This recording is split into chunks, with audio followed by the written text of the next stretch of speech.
দুনিয়া যতই সাজাও বান্দা মনে রাখো তুমিও থাকতা না, দুনিয়াও থাকতো না। তুমিও যেমন মৃত্যু হবে, এই কায়নাতেরও মৃত্যু হবে। এই দুনিয়ার প্রত্যেক মানুষের মৃত্যু হলে সেটারে মৌত বলে, আর একদিন গোটা সৃষ্টি জগতের মৃত্যু হবে সেটারে কিয়ামত বলে। সেটারে কিয়ামত বলে। কেউ থাকবে না, আল্লাহ কথাটা বারবার মনে করাইছে। তোমার যেমন মৃত্যু হবে, সৃষ্টি জগতেরও মৃত্যু হবে। ইজাস সামাউন ফাতারাত ওয়া ইদাল কাওয়াকিবুন তাসারাত। আল্লাহ বলেন ইজাস শামসু কুফিরাত।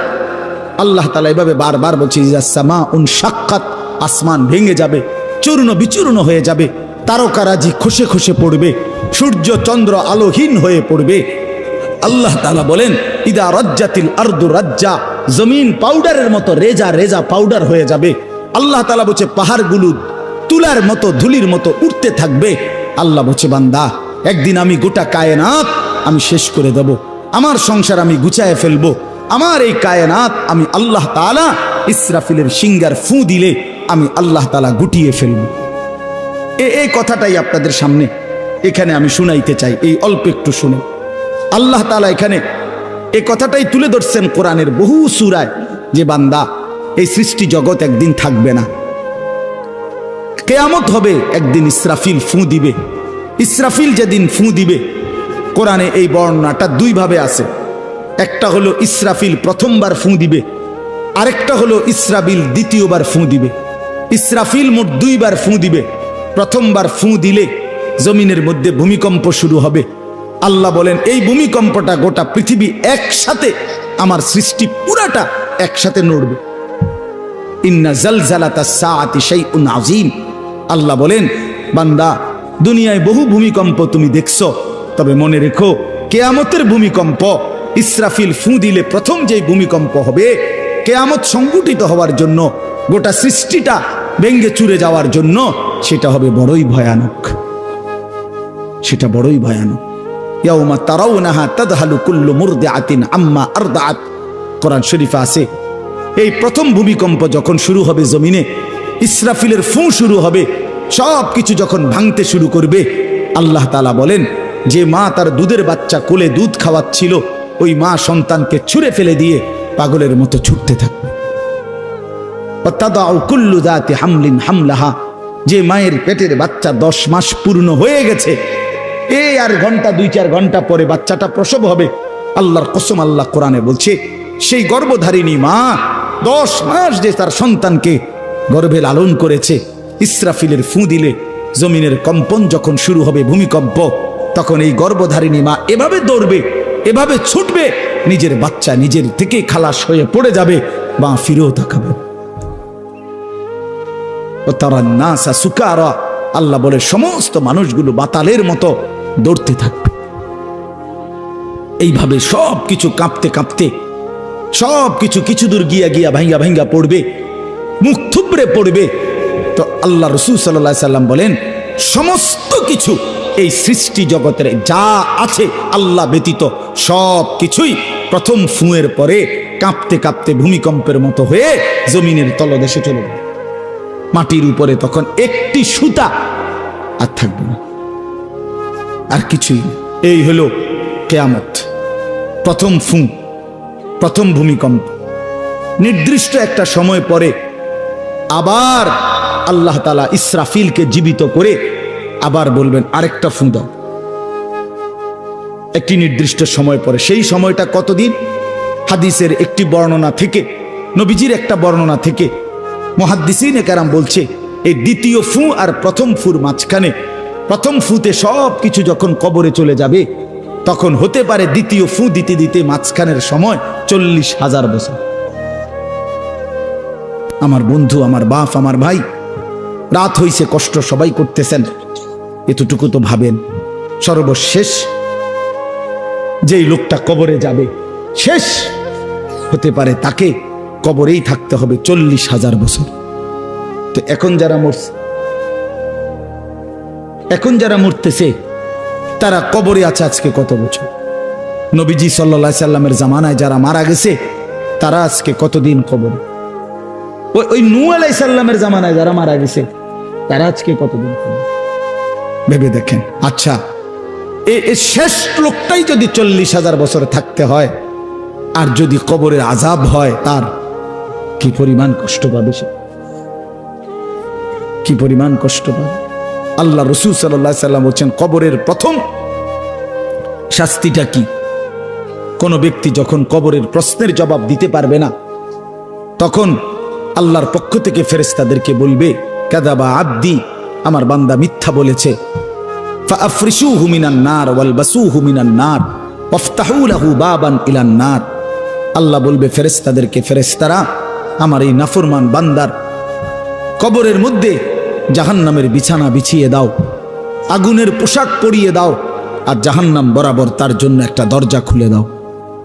এরপরে নবীজি বলছেন, ফেরেশতারা এই ব্যবস্থাপনা করে, আল্লাহর কসম বাফ, নবীজি বলছেন ফেরেশতারা যখন চলে যাবে, এই আগুনের বিছানা বিছাইয়া, আগুনের পোশাক পরাইয়া, আর জাহান্নামের দরজা খুলে দিয়ে যখন কবরে রেখে এই নাফরমানকে রেখে যাবে, তখন আল্লাহ নবী সাল্লাল্লাহু আলাইহি সাল্লাম বলেন, প্রথম মুহূর্তেই ফেরেশতা চলে যাওয়ার সাথে সাথে মাটি ডান দিক থেকে এই নাফরমানকে একটা চাপ দিবে, বাম দিকে ডান পাশের হাড্ডি পাঁজর ভাঙ্গা বাম দিকে চলে যাবে। বাম দিকের মাটি ডান দিকে চাপ দিবে, তো বাম দিকের হাড্ডি পাঁজর ভাঙ্গা ডান দিকে চলে আসবে। আল্লাহ আমাকে মাফ করে দেন। আল্লাহুম্মা ইন্নী আউযু বিকা মিন আযাবিল কবর। নবী সাল্লাল্লাহু আলাইহি সাল্লাম 5 ওয়াক্ত নামাজের পরে, আল্লাহর কসম বন্ধু, প্রতিদিন 5 ওয়াক্ত নামাজের পরে নবীজি কবরের আযাব থেকে পানাহ চাইতেন, প্রতিদিন। হযরত উসমান রাদিয়াল্লাহু তাআলা আনহু কবরের সামনে দাঁড়াইলে এই পরিমাণ কাঁদতেন, হাত্তা ইয়াবুল্লা লিহিয়াতাহু, হাদিসে আছে কিতাবে, যে তার দাড়িগুলো ভিজে ভিজে যাইত, দাড়ি ভিজে যাইত, এই পরিমাণ কাঁদতেন কবর দেখলে। এরপরে তো সামনে ভাইয়া, বিষয়টাকে হালকা মনে করেন না। বাবারা আমার, ছেলেরা আমার, বিষয়টাকে দোস্ত আমার, হালকা মনে করেন। এই বেনামাজি জিন্দিগি কষ্ট পাইবেন, এই বেহায়ার জিন্দিগি কষ্ট পাইবা বাপ। আমি বলছিলাম আরেকটা কথা, আল্লাহ নবী বলবে একটা কথা, তো আল্লাহ বলছে, বান্দা আমি আর কতবার বললে, কেমনে বললে, আমি এর চাইতে দামি আর কোন কথা নাজিল করলে তুমি আমারে মানতা। আর নবীজি বলবে হাসরের ময়দানে, নবী বলবে, উম্মত তুমি জানো, হাদিসের তাফসীরের মধ্যে আছে, প্রত্যেক ব্যক্তি, আল্লাহ বলছে নবীকে, আমাদের নবী সাল্লাল্লাহু আলাইহি সাল্লামকে, বন্ধু আপনারে সামনে রাইখা আপনার উম্মতের আমল নামা আমি আপনারে সামনে রাইখা খুলমু। নবী সাল্লাল্লাহু আলাইহি ওয়াসাল্লাম যখন উম্মতের আমল নামা খুলে দেখবে, খোদার 365 দিনে কোনো দিন ফজরের নামাজের সেজদা নাই, 30 বছর সুদের ব্যবসা করছে, 50 বছর মিথ্যাই বলে গেছে, হারাম রোজগারি করেছে, 30 বছর যাবত মহিলাটা কোনো পর্দা করে নাই, ঘরের মধ্যে কোনো দিন শরীয়ত বলতে কিছু নাই। আল্লাহর নবী সাল্লাল্লাহু আলাইহি সাল্লাম তখন বলবে, উম্মত তুমি জানো আমি 23টা বছর অনবরত তোমার জন্য কেঁদেছিলাম। আমি সেই নবী, যে নবী সারা রাত এশার নামাজের পরে দাঁড়াইছি ফজরের আজান পর্যন্ত, এক দাঁড়ানোতে চোখের পানি ফেলে উম্মতের জন্য দোয়া করছিলাম। আল্লাহ রসুলের স্ত্রী আম্মা জান আয়েশা বলছেন, নবী এই পরিমাণ কাঁদছে, এতটা লম্বা দাঁড়ায় ছিল উম্মতের জন্য, হাত্তা তাওয়াররামাত কাদামাহু, 2টা পাও ফুলে ফুলে গেছে। আল্লাহ নবী বলবেন, উম্মত আমি 23 বছর কাঁদছি রে, প্রতিটা রাত কেঁদেছি, দিন কেঁদেছি। আমি এই পরিমাণ, পিঠটা খুলে দেখাবে চাদর সরিয়ে, আমার উম্মত আমার পিঠটা দেখো, তায়েফের পাথরের আঘাতে আমার পিঠ কি পরিমাণ ছিদ্র ছিদ্র হয়ে গেছে। আমি সেই নবী, যে নবী তোদের জন্য পেটে ক্ষুধার কষ্টে পাথর বাঁধছিলাম 2টা। আমি উহুদের ময়দানে দান দান শহীদ করে রক্ত মাখা শরীর নিয়ে বেহুশ হয়ে লম্বা সময় পড়েছিলাম। আমার ঘরের চুলায় 3 মাস, হাদিসে আছে আম্মা জান আয়েশা বলছেন, নবীজির ঘরে আমরা 9 জন বিবি, উনি বলছে আল্লাহর কসম 3 মাস, কোনো দিন টানা 3 মাসে কোনো দিন আমাদের ঘরের চুলায়, 9 জন বিবির ঘরে কারো ঘরের চুলায় কোনো দিন আগুন জ্বলে না। 3 মাস খেজুর আর পানি দিয়ে আমরা জিন্দেগি কাটাইছি। আল্লাহর নবী বলবেন, উম্মত তাহলে এত কাঁদলাম কার জন্য, এত রক্ত ঝরাইলাম কার জন্য, পেটে পাথর বাঁধলাম কার জন্য, বিনিময়ে এটা কি আমল নামা নিয়ে আসছো? ছেলেরা বলো ভাই, একটা ছেলে বলো রাসূলুল্লাহ সাল্লাল্লাহু আলাইহি ওয়াসাল্লামের সুপারিশটা একটা মামুলি ব্যাপার? রাসূলুল্লাহ সাল্লাল্লাহু আলাইহি ওয়াসাল্লাম বলবে, উম্মত এটা কি আনলাম আমি এই আমল নামা নিয়া? আমার মতো এত বড় শ্রেষ্ঠ রাসূলের উম্মত তুমি, আমি মালিকের সামনে দাঁড়ামু কেমনে, এটা দেখামু কেমনে? আরে চেয়ারম্যান ভাই, আপনি কেমনে দেখাইবেন? আপনার অনুসারী যদি, আপনার অঞ্চলের একজন মানুষের যদি পুরাটা পৃষ্ঠার মধ্যে 110টা মামলা থাকে, আপনি তার জন্য কেমনে নেবেন? আপনি একজন উপরস্থ পদস্থ কর্মকর্তার কাছে আপনি কিভাবে সুপারিশ করবেন? বেটা তোর তো কিছুই নাই বেটা, শুধুই অপরাধ আর অপরাধ ছাড়া। তো এই বেচারা লজ্জিত হবে কিনা বলেন না কেন? তো নবী সাল্লাল্লাহু আলাইহি সাল্লাম বলবেন, উম্মত তুই আমার মতো শ্রেষ্ঠতম রাসূলের মাথাটা তো ছোট করে ফেললি, তুই তো আমার উম্মত, তুই এটা কি আনলা? আমি কেমনে দেখাবো এটা আমার মালিকের সামনে যে রব্বুল আলামিন এটা আমার উম্মতের আমল নামা? ওফ, চলেন ভাই,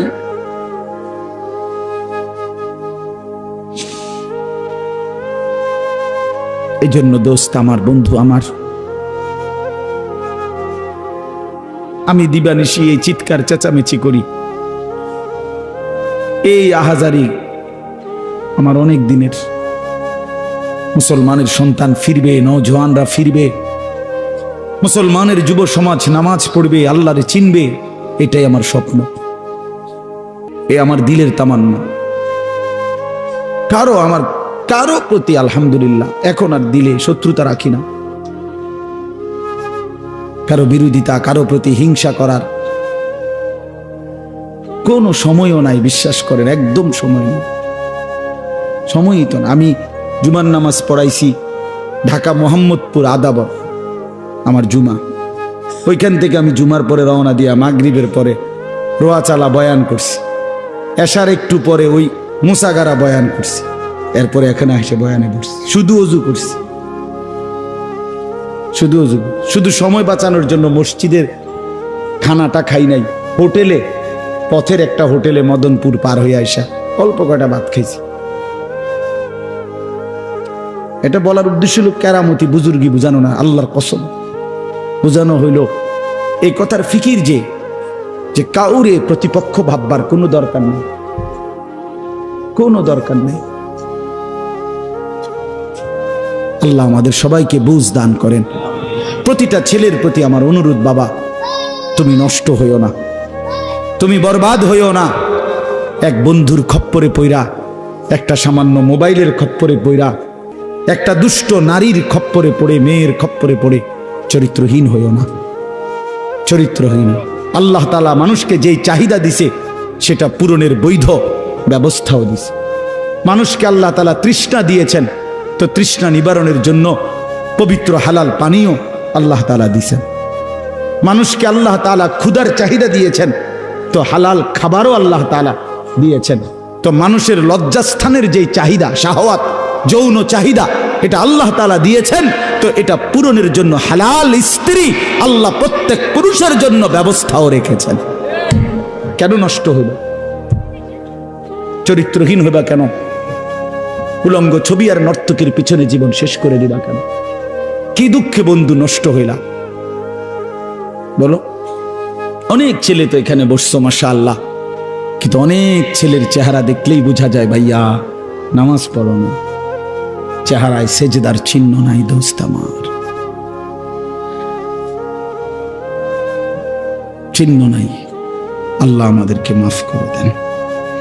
তো আল্লাহ তাআলা বলেন ইসরাফিলকে আল্লাহ দ্বিতীয়বার উঠাবে, উঠাইয়া বলবে ইসরাফিল আবার ফুঁ দাও। এই আবার ফুঁ দিলে এবার আবার জমিন কাঁপতে শুরু করবে দ্বিতীয়বার। তো প্রথমবার ফুঁ দেওয়াতে জমিন কাঁপতে কাঁপতে সব কিছু কই গেছিল? নিচে, মাটির নিচে। মাটির উপরটা কি খালি, ফাঁকা না? এইবার দ্বিতীয়বার যখন ইসরাফিল ফুঁ দিবে, মাটি কাঁপতে কাঁপতে ভূমিকম্প শুরু হলে এবার জমিনের সমস্ত কিছু ভিতরে যেগুলো ছিল সব কিছু জমিনের উপরে উঠে আসবে, একেবারে একটা সুতা সহ। গরু, ছাগল, মানুষ, জিন, স্বর্ণ, রৌপ্য, হীরা, মণি, মুক্তা, জহরত, সব সব সব, শুধু মানুষ না, একেবারে সব কিছু, একেবারে আদম আলাইহিস সালামের জামানা থেকে ইসরাফিলের ফু পর্যন্ত যত কিছু মাটির তলে গেছে সব মাটির উপর উঠে আসে।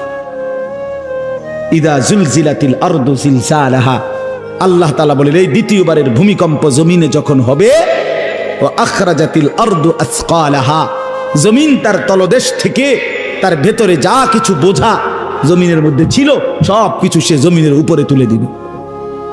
তুলে দিলে তখন তাফসীরের মধ্যে আছে এই যে স্বর্ণ, রৌপ্য, মণি, মুক্তা, টাকা পয়সা, হীরা, জহরত, অর্থ সম্পদ, এগুলোর স্তূপ থাকবে।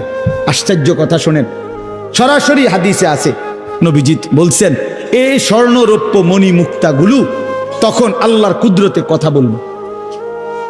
এইগুলা, এই অর্থ সম্পদগুলা, মানুষের যে অর্থ সম্পদ, এগুলো কথা বলবে। কি কথা বলবে? চোরের ডাক দিবে, আইনা সারিক, এই চোর, এদিকে বাটফার, এদিকে এই সম্পদের জন্য চুরি করেছিলি, আজ যা দরকার নেই। আইয়ুহাল কাতি, এই ডাকাত, এদিকে এখান থেকে নে, এই সম্পদের জন্য ডাকাতি করছিলি, নে এখন নে। সরাসরি হাদিস আছে, রাসূলুল্লাহ সাল্লাল্লাহু আলাইহি ওয়াসাল্লাম বলছে এই অর্থ সম্পদ ডাক দিয়া বলবে, হে আত্মীয়তার সম্পর্ক ছিন্নকারী বেঈমান, এদিকে এই সম্পত্তির জন্য আপন ভাইকে বঞ্চিত করছিলি, আপন চাচাকে বঞ্চিত করছিলি, আপন ভাতিজারে বঞ্চিত করছিলি, এর জন্যই আত্মীয়তার সম্পর্ক ছিন্ন করেছিলি, এখন নে, যা লাগবে নে। হারাম কর এখন নে, সুদখোর কত টাকা দরকার তোর, এখন নে।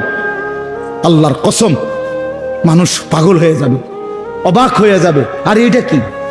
এই এরপরের আয়াত, ওয়াকালাল ইনসানু মা লাহা, লোকেরা বলবে এটা কি হলো, আরে এটা কি কারবার, এগুলো কথা কয় কেমনে, এগুলো কয় কি, এগুলা মানুষ সব অবাক হয়ে যাবে, বলবে একে অপরে মা লাহা, জমিনের কি হলো, এগুলোর কি হলো, এগুলো কথা বলছে কেন, এগুলো কি বলতেছে এগুলো? অর্থাৎ কেউ তো কিছুই নিবে না, নিবে কিছু, কথা বলেন না কেন কারো কোনো।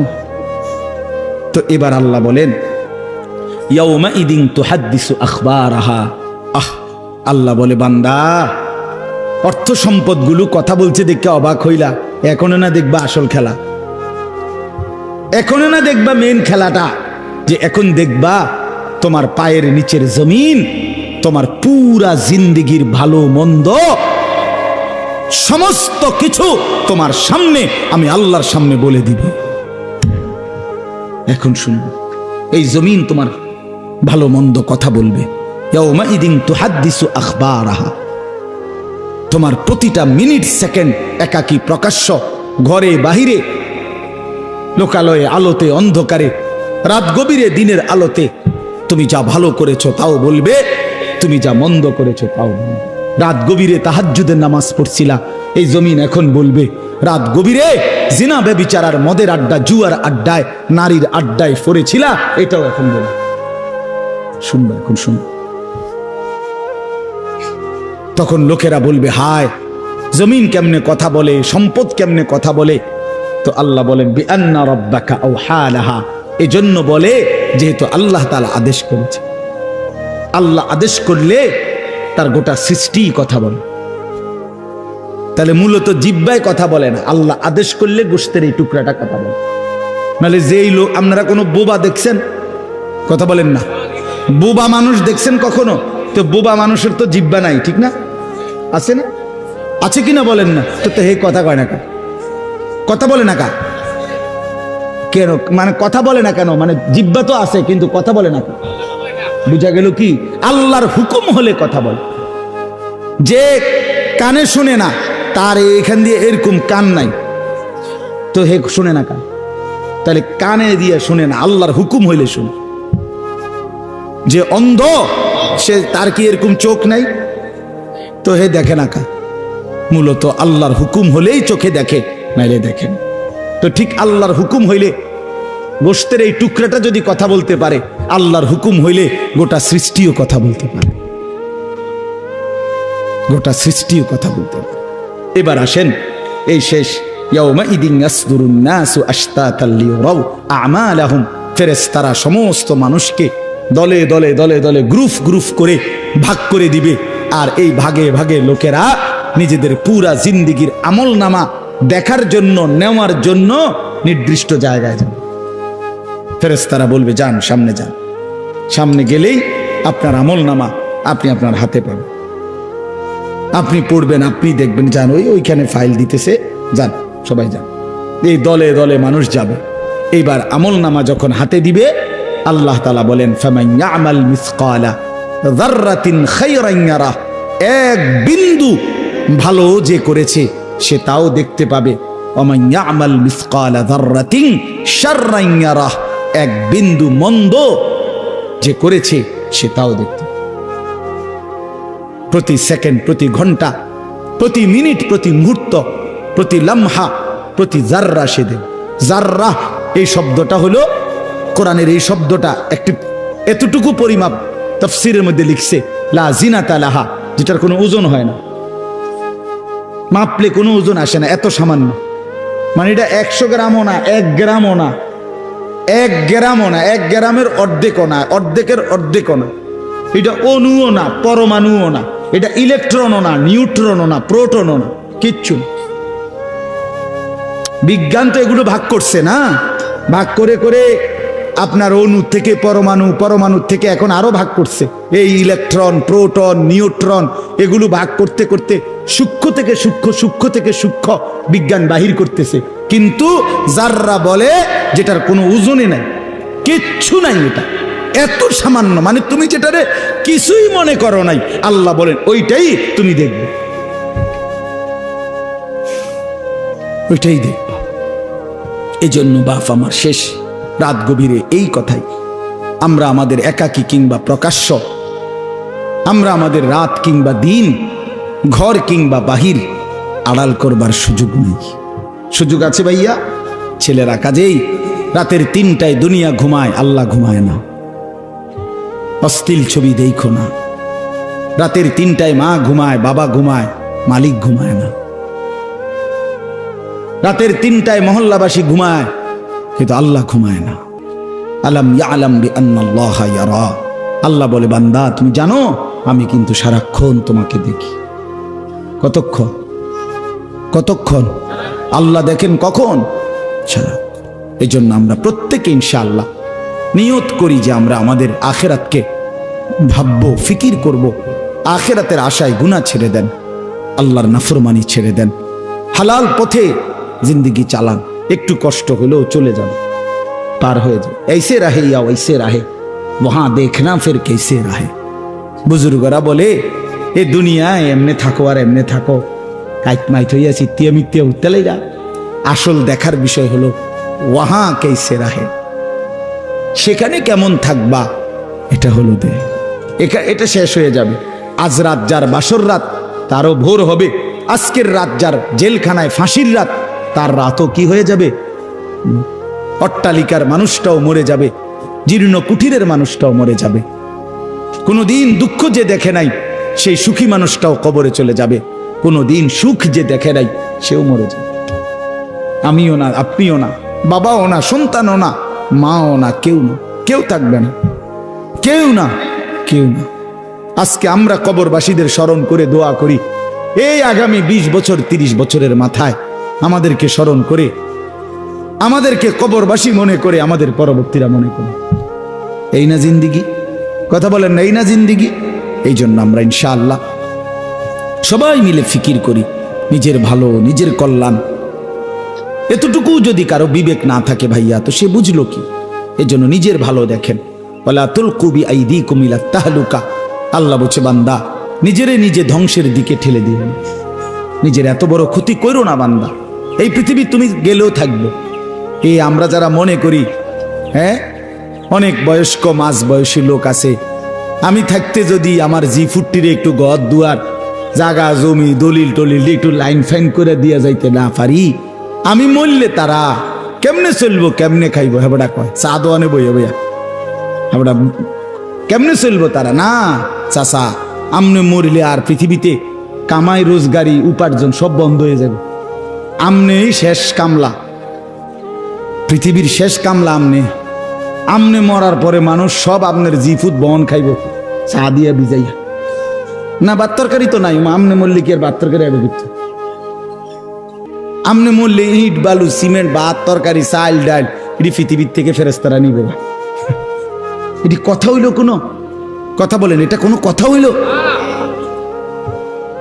এই পৃথিবীতে আল্লাহ তাআলা যাকে হায়াত দিছেন তার জন্য রিজিকও রাখছেন অতএব দয়া করে এই ভুল না করি কেন সুদের টাকায় কিস্তির টাকায় হারামের টাকায় সন্তানকে আপনি উপার্জনের জন্য দুনিয়া দেশে কিংবা বিদেশে কেন পাঠাইতে হবে কে বলল আপনার এই দায়িত্ব আপনার দিল কে যে আমি বেটা জাহান্নামে গিয়া হইল তোরে বিদেশ পাঠান লাগবো সুদে টিয়া লইয়া কিস্তিতে টাকা লইয়া কেন বলেন না এটা কোনো ইনসাফের কথা হইল এটা পৃথিবীর কোন আইনে আছে না আল্লাহর কোন আইনে আছে তো এটা কি